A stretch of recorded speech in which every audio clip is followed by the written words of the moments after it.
अनेक अशासकीय विधेयकं मांडलेली होती, कुठली मागे घेतलेली आहेत, काय नेमके मुद्दे तुमचे, काय सरकारने आश्वासन दिले?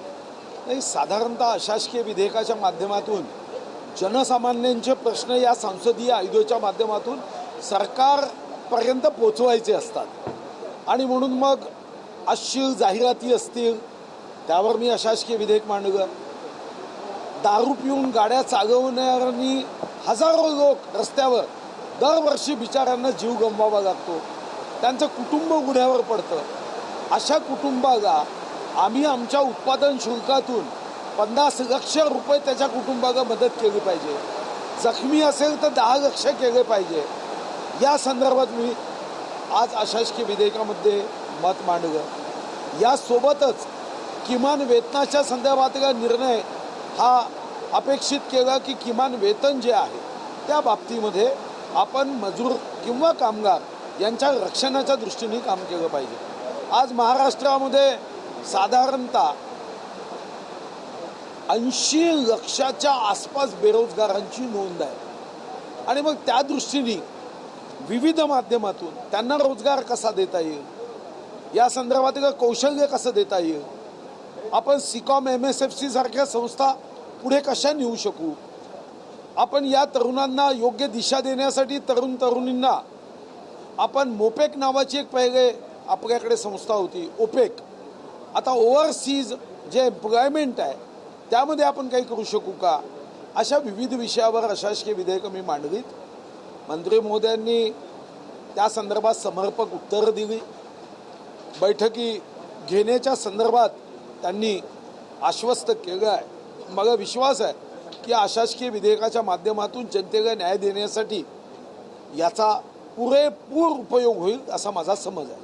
भाऊ, चंद्रपूरमध्ये आज महासभा रद्द करण्यात आली. याच्यावरून किशोर जोरगेवार यांचे जे नगरसेवक आहेत आणि आपल्या सोबतचे जे काही नगरसेवक आहेत त्यांच्यामध्ये बाचाबाची झाली आणि विरोधात आणि महानगरपालिकेमध्ये भाजपा सामना रंगला होता. मला माहीत नाही आहे, फक्त मला काल घटना माहिती आहे की आमच्या भारतीय जनता पार्टीच्या 2 महिला पकडल्या गेल्या काहीतरी रॅकेटमध्ये. ही घटना मला माहीत नाही. असं काही झालं असेल तर सन्मान्य रवींद्र चव्हाणजी, सन्मान्य देवेंद्र फडणवीसजी लक्ष देतील, कारण आता सध्या त्यांचं लक्ष तिथं जास्त आहे तर ते लक्ष देतील. सर, आणि खूप वेळ हा पुन्हा धुमाकूळ सुरू होता. त्यांनी तिन्ही आंदोलन केलं होतं तुमच्या नगरसेवकांविरुद्ध. काच तोडण्याचा प्रयत्न केला, आयुक्तांना मध्यस्थी करावी लागली. मला माहिती नाही आणि मी चंद्रपूरच्या महानगरपालिकेच्या राजकारणात माननीय अध्यक्ष महोदय आणि माननीय देवेंद्रजींना सांगितलं आहे की हे तुमचं काम आहे, तर तुम्ही लक्ष द्या.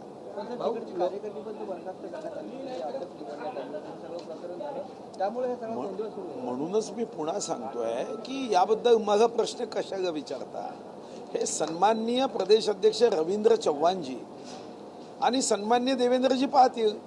आता तुम्हालाही माहिती आहे की आता आमच्याकडे पक्षामध्ये जे तुम्ही लोक घेता त्यामध्ये आता छोटी छोटी बालकं विकल्या जात आहे.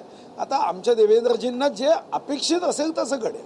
लोहगडाची जी काही आरोपी आहे तिने माध्यमांसमोर अश्लील अनुभव केलेला आहे. मधलं बोट तिने माध्यमांच्या कॅमेऱ्यांना दाखवलेला आहे. असला मुजोरपणा पोलीस बंदोबस्तात असताना आरोपींना येतो कुठून, असा सवाल आता उपस्थित नाही. आता पैशाची मस्ती असते कधी कधी, रावणाचा अहंकार असतो.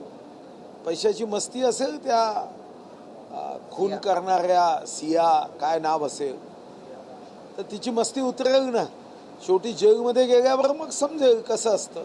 अशी मस्ती करण्याचं काही कारण नाही. सर, पुन्हा एक झाड पडून मीरा भाईंदरला एकाचा मृत्यू झालेला आहे, पुन्हा एकाचा दुर्दैवी मृत्यू समोर येतो सर झाड पडल्यामुळे. काही नाही, अधिकाऱ्यांना लाज वाटत नाही, पण या अधिकाऱ्यांना जो पगार दिला जातो तो तुमच्या माझ्या करातून दिला जातो.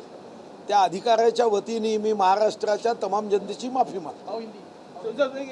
सर, आज मुंबईला एका इमारतीला आग लागली होती. अक्षरशः लोकांनी खिडक्यात उड्या मारलेल्या आहेत. तिथे कसलीही सोय नव्हती. मग त्याची चौकशी करून दंड केला पाहिजे. आता कोणी कायद्याला घाबरतच नसेल तर शेवटी आम्हाला जय भवानी जय शिवाजी म्हणून याचा विचार करण्याची वेळ आली आहे.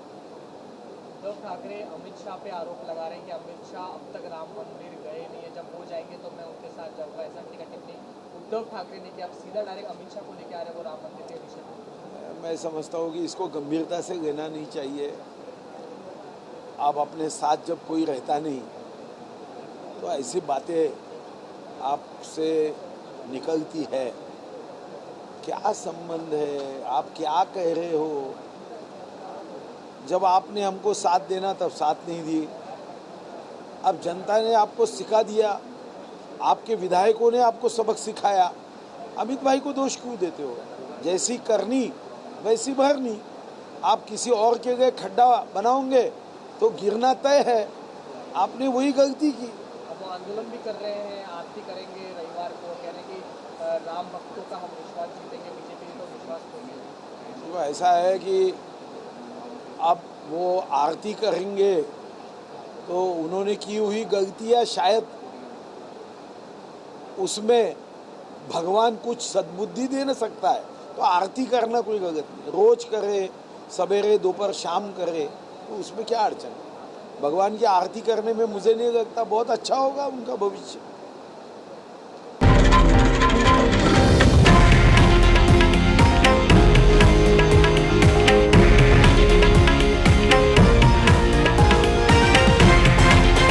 हे आहे देशातील नंबर 1 न्यूज नेटवर्क आणि आपण पाहत आहात TV9 मराठी, एकमेव।